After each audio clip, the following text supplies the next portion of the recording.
लोकसभा चुनाव 2024 का समय नजदीक आते जा रहा है और इसको लेकर के विपक्षी गठबंधन इंडिया पूरी तरह से तैयारी कर रहा है।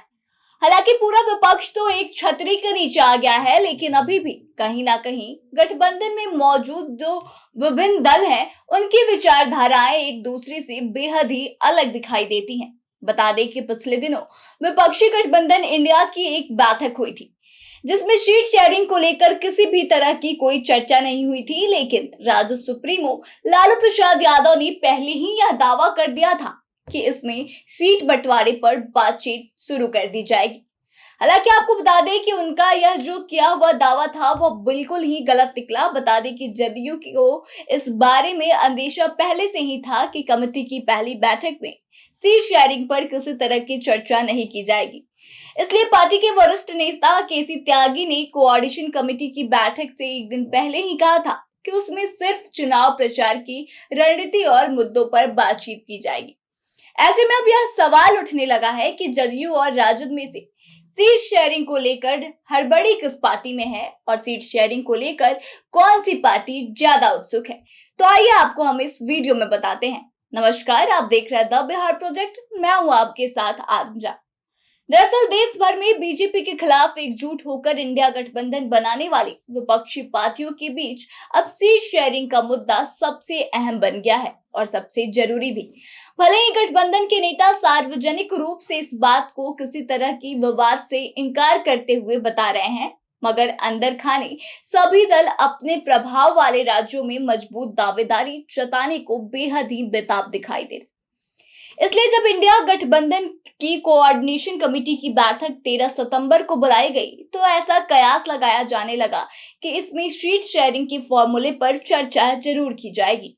राजद सुप्रीमो लालू प्रसाद यादव ने बैठक से 2 दिन पहले मीडिया से बातचीत के दौरान यहां तक कह दिया था कि कोऑर्डिनेशन कमेटी के सदस्य सीट शेयरिंग पर चर्चा शुरू कर देंगे। उन्होंने कहा कि 28 दलों के नेता साथ आए हैं, अब उम्मीदवारों के चयन पर काम शुरू कर दिया जाएगा। हालांकि आपको बता दें कि लालू यादव का यह जो किया हुआ दावा था वह बिल्कुल ही गलत निकला।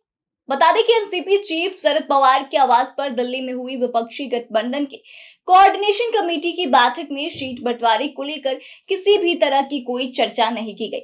इस बैठक में राजद की ओर से लालू प्रसाद के बेटे एवं डिप्टी सीएम तेजस्वी यादव शामिल हुए। तेजस्वी ने बैठक के बाद मीडिया से बातचीत करने के क्रम में कहा कि सीट शेयरिंग को लेकर किसी भी दल में कोई भी विवाद नहीं है, सभी एक साथ आ गए हैं। जल्द ही इस विषय पर भी चर्चा की जाएगी। वहीं आपको बता दें कि कोऑर्डिनेशन कमेटी की बैठक को लेकर जदयू के जो वरिष्ठ नेता हैं केसी त्यागी, उन्होंने जो बात कही थी वह बिल्कुल ही सही साबित हुई। उन्होंने मंगलवार को कहा था कि इंडिया गठबंधन 2 अक्टूबर से चुनावी रैली शुरू करने जा रही है। कोऑर्डिनेशन कमेटी के सदस्य से मिलकर चुनाव जनसभा एवं प्रचार की रणनीति पर चर्चा की जाएगी और रणनीति बनाई जाएगी। साथ ही उन मुद्दों पर भी बातचीत की जाएगी जिनको लेकर के गठबंधन जनता के सामने आएगा और लोगों को बताएगा कि उनके आखिर मुद्दे क्या हैं। उन्होंने सीट शेयरिंग पर चर्चा होने की संभावना नहीं जाहिर की थी और आखिरकार बैठक के अंदर सिर्फ चुनाव प्रचार और मुद्दों पर ही बातचीत हुई। तो इस तरह से यह तो साफ है कि कहीं ना कहीं लालू प्रसाद यादव को काफी ज्यादा बेचैनी है कि जल्द से जल्द सीट शेयरिंग की चर्चा हो जाए, क्योंकि उन्हें कहीं ना कहीं इस बात का अंदाजा है कि वह अपना दावेदारी अच्छे से ठोक पाएंगे। ऐसे में देखने वाली बात यह है कि विपक्षी गठबंधन की तरफ से सीट शेयरिंग की चर्चा कब शुरू की जाती है और किसे कितना सीट दिया जाता है, और सीट मिलने के बाद से लोग कैसे एक दूसरे से फिर से बात कर पाते हैं, आपस में सामंजस्य कैसे बिठा पाते हैं, यह तो आने वाला वक्त बताएगा। लेकिन आपका इस विषय पे क्या कहना है, आप अपने विचारों को कमेंट करें और हमें बताएं। और अगर आपको वीडियो अच्छी लगी हो तो इसे शेयर करें और आगे की तमाम खबरों के लिए बने रहे हमारे साथ। देखते रहें द बिहार प्रोजेक्ट।